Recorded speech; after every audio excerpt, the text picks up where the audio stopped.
Hey everyone, and welcome back to another episode of Technically Something, the show where we talk about technology, creativity, tutorials, and gaming. As always, I'm your host Kevin Allen, and today we are going to be talking about adding a CSS file to your HTML file so that you can start styling your HTML. Let's get right to it. Now for this specific example, I'm going to be using some HTML that is used from one of the classes that I teach. So I have an HTML class folder. But I'm going to go ahead and open the HTML file that we started with in the last assignment. So inside this folder, you'll see that I have my daily schedule phase 1 and phase 2.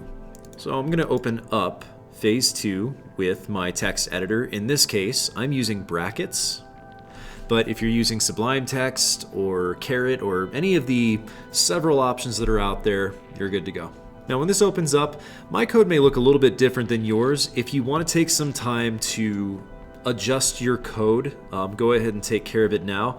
But essentially, I have a mock school schedule here, and it's called My Daily Schedule. There's a break, and it has my name behind it. These classes aren't actually any classes that I have. If anything, they resemble a student schedule. So first I have HTML, and what I did in the last lesson is I structured all of the class periods to be an ordered list. So there's an OL tag, an ordered list tag, that wraps every single class period of the day. And then each class period is its own list item inside of the ordered list with an H1 tag. So each one, if I show you here, looks like this on a browser. And I'm going to start showing you how you can create some style with all of this.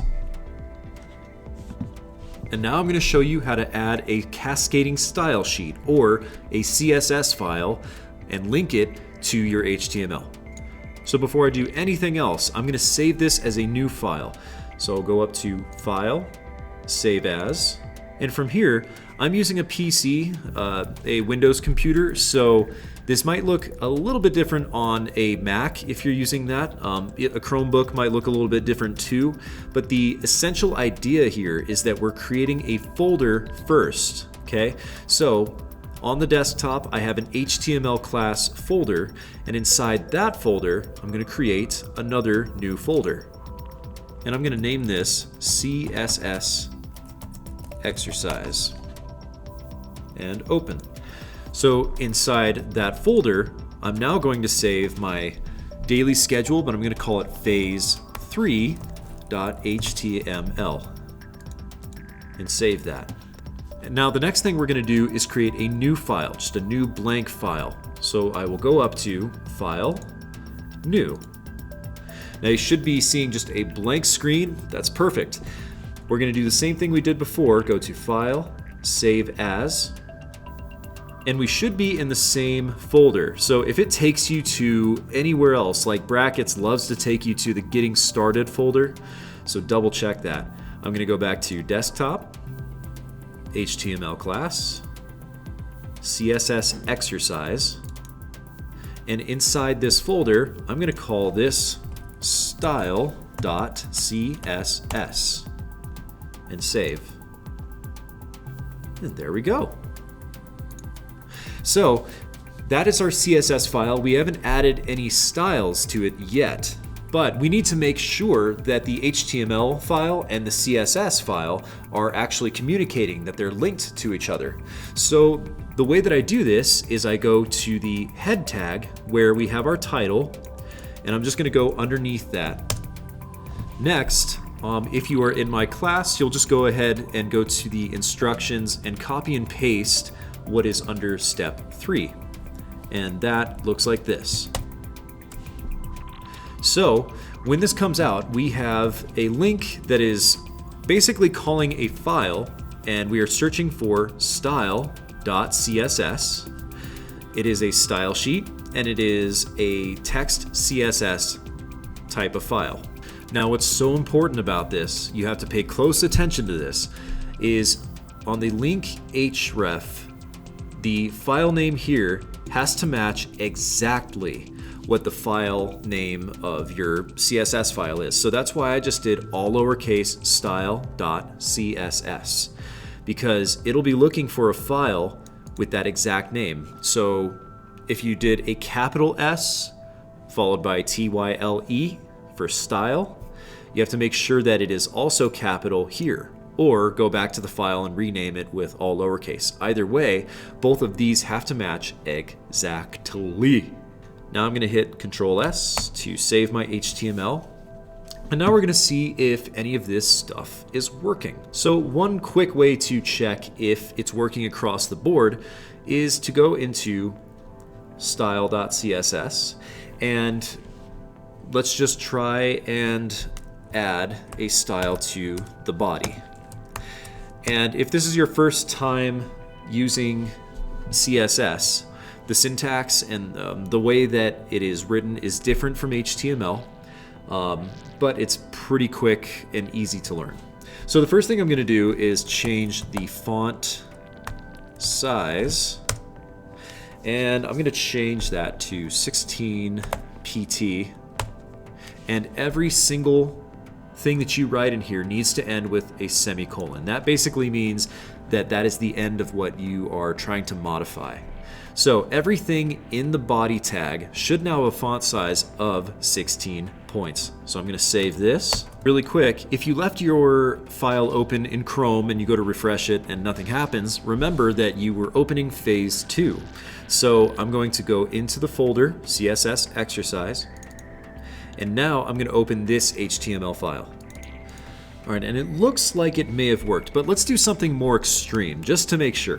So I will go back to my code, and in the CSS file, let's change all of the font size in the entire body. Let's change it to 40 and then save. This way we'll be able to see for sure that all of the text is listening to that style sheet. And look at that. As soon as I refreshed, all of the text got really big. So now that confirms that the HTML file is listening to the style sheet. So I'll go ahead and change this back to 16 and save. Let's refresh and see if that works. Sure does. Okay. Now this is where it gets fun. We can go through and make other changes to other tags. The body tag wraps everything that we see. But what happens if we go and change, I don't know, an H1 tag? Now it's important to note that when we styled the body, that meant that the change that we make applies to everything in the body. Okay, so maybe I want to change something a little bit more specific. For one, I think that the H1 tag is a bit too large. So I'm going to change all of my H1 tags to an H2 tag. So I'll go through each class really quick and just change these to H2. All right, let me save this and let's refresh the web page. Much better. I think that looks better because it's closer to the font size. Now I want to style all of those H2 tags. So we've already styled all of the text in the body, but I want to specifically style the H2 tags. So I'll go to my CSS file, and now I'll take a few spaces down and type H2.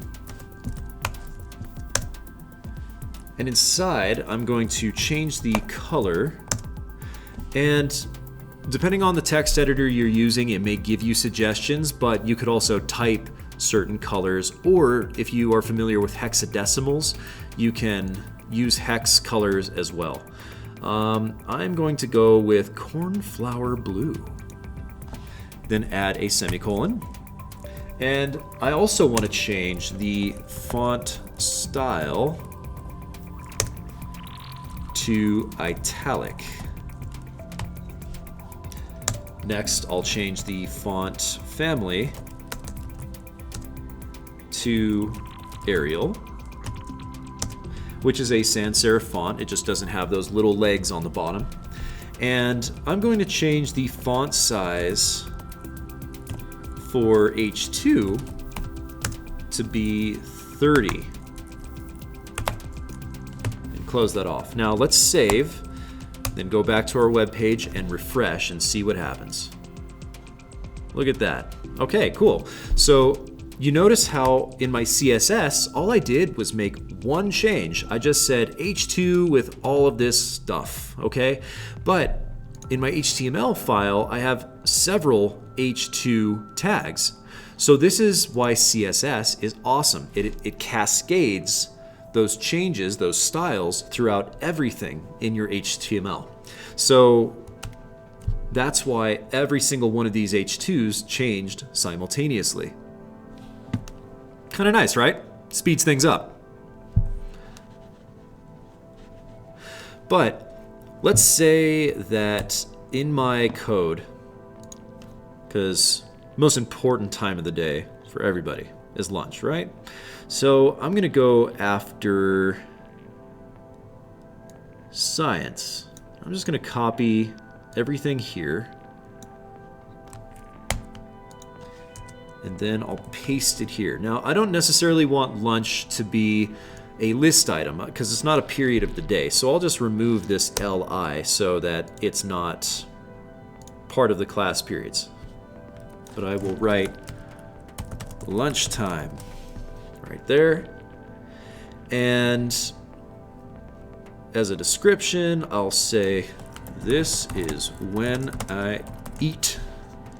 And things that I need, food, and my mouth.